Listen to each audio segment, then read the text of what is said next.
Visit licensuraexams.com and try our samples completely free of charge.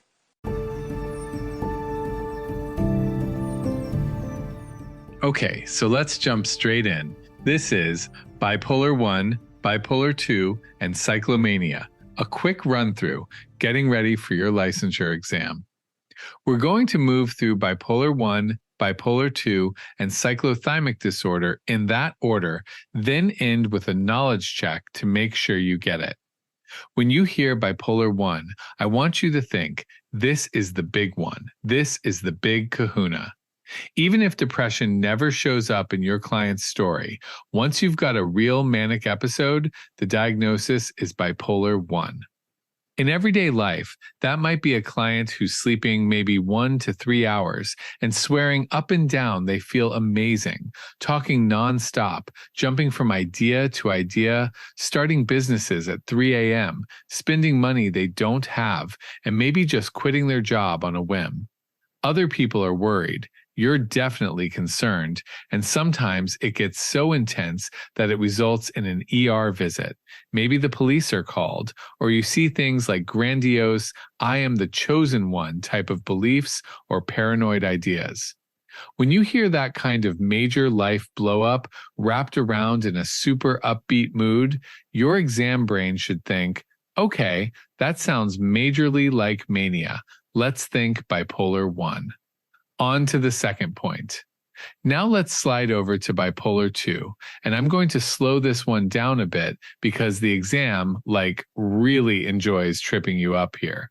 With Bipolar II, you never have mania, but you do have hypomania and at least one full major depressive episode. Hypomania is basically a lighter version of mania. Your client's mood and energy is up, but not so high that their life completely falls apart. So think of hypomania like this. Your client is more talkative than usual, more social, more confident, and maybe more flirtatious. They've got a bunch of ideas and start extra projects and seem to need less sleep, maybe 4 to 6 hours instead of their normal 8, without any problems. Your client isn't staying up all night for days on end in full mania, and they don't end up in the hospital or lose their cookies just from being in that state. Other people notice that they're on, seem maybe a little too intense or a little risky, but come Monday, they still show up to work, pay those bills, and mostly keep their life together. Remember, that's the key exam difference. Mania blows massive holes in your client's functioning or leads to psychosis or hospitalization. On the other hand, hypomania is noticeable and can cause problems, but it doesn't completely derail their life.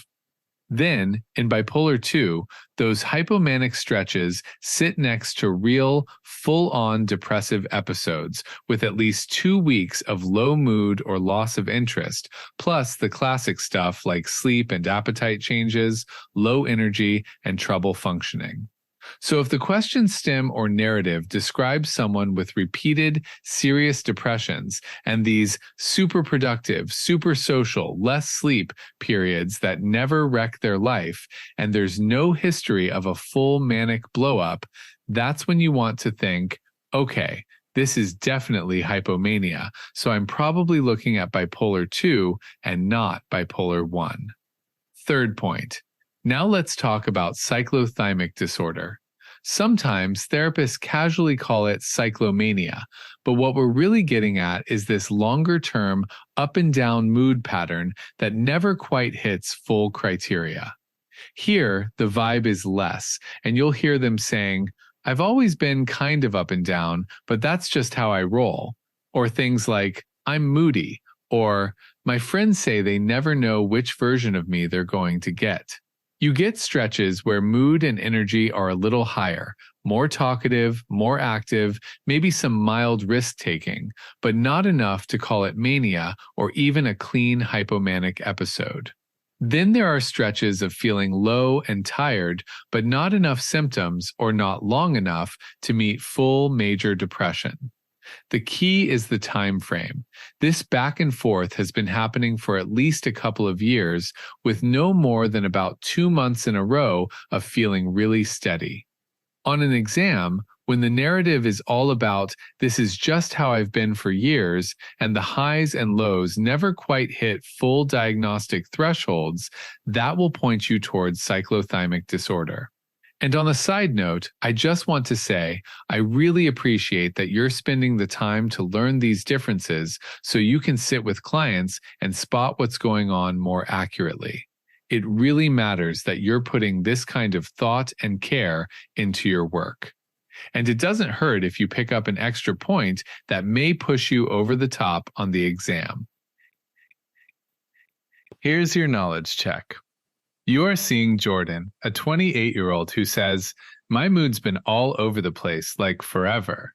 For about 5 years, Jordan has noticed periods lasting 3 to 4 days of feeling kind of up, talking more and feeling more confident, needing a bit less sleep, and taking on extra projects at work.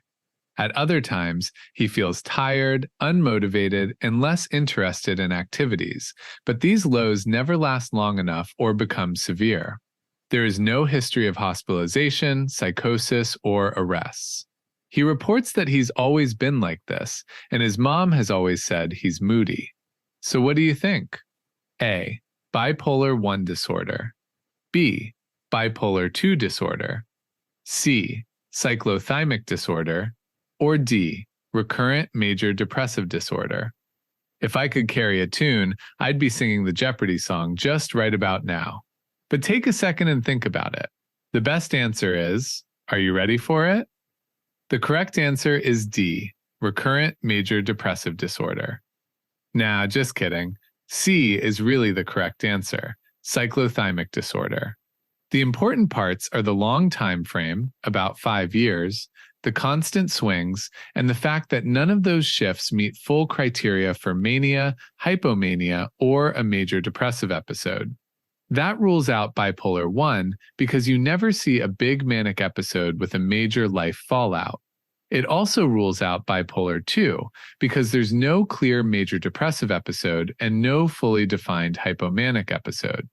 Recurrent major depressive disorder doesn't fit because the client isn't just low, there are also repeated up periods with more energy and less sleep. So you're left with this chronic, wavy, subthreshold mood pattern over a couple of years. That's exactly what points to cyclothymic disorder. So, that's a take regarding bipolar I, bipolar II, and cyclomania. As you're studying, or actually sitting for your licensure exam, if you notice yourself getting stuck, ask yourself these questions. Do I see mania anywhere? Yes?